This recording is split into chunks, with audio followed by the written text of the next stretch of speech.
This is the complete picture at the Empower Electric Products manufacturing factory located in Rudhigiti, Kiambu County. Outside the factory, cars and other products are gathering rust due to lack of use over time. Inside, eyes meet with machines worth millions of shillings that are just parked, with no work currently ongoing.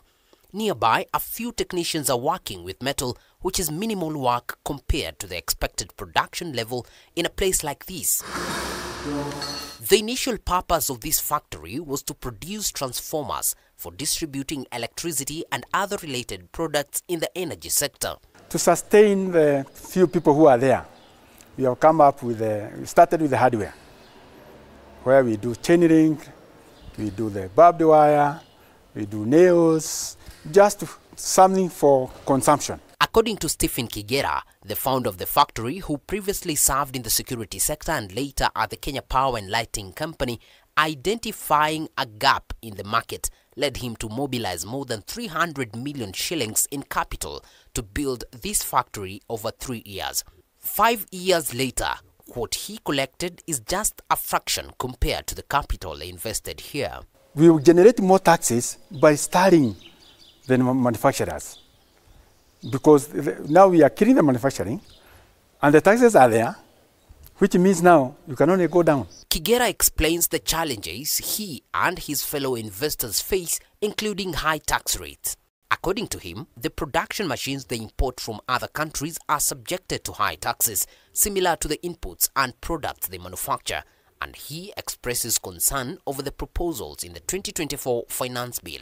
The costing regime becomes a bit high, so that our products are a bit higher than the same transformer in Uganda, Rwanda or Tanzania to be cheaper than a transformer in Kenya. The second challenge, according to Kigera, is stiff competition from products imported from other countries, especially from China, while locally produced ones struggle, blaming the government for favoring foreign companies and thus harming the local manufacturing sector.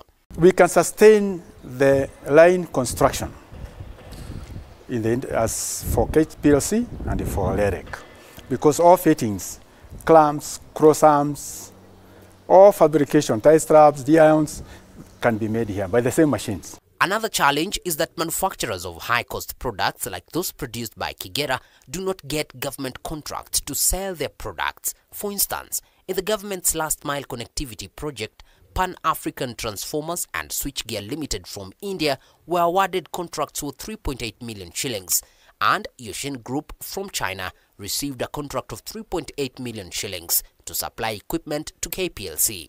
Meanwhile, no local company producing such equipment was awarded a contract. The policy has not been well structured to trickle down or even the demand, the manufacturing. So you start that you are young, you are new, 5 years downstream, you are still new.